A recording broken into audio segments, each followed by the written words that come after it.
وتديله النص ويعجبه يا ما يعجبوش، لا انت هنا بتعبر عن نفسك وبتعبر عن النص اللي انت ابدعت فيه وكتبته.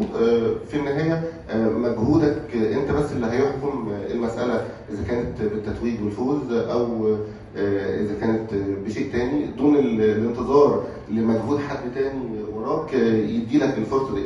فانا بشوف ان دي فرصه يعني عشت بجد بتمناها، فكره ان يبقى عندي في الاعمال اللي فزت بيها والجوائز اللي ربنا كتب لي ان انا افوز بيها جايزه للمهرجان القومي، ده شيء يسعدني جدا جدا يعني. اظن ما كنتش احلم ان هو يتحقق بسرعه كده. كمان نقطه النشر، يمكن زي ما صديقي هاني أدري اشار ان فعلا المهرجان وعد فاوفى، ففعلا انا النهارده بشوف اول نص ليا بيتنشر.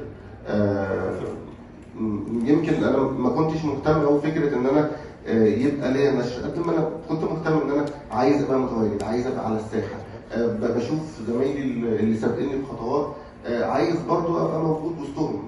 دايما كنت بقول ان اذا كان المؤلفين في مصر ليهم طابور، فانا لازم ابقى في الطابور حتى لو كنت اخر واحد، بس لازم اكون موجود.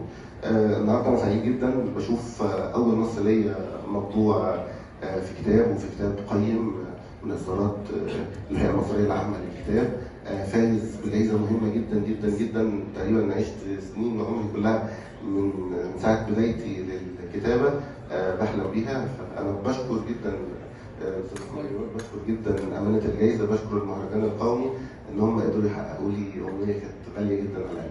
شكرا.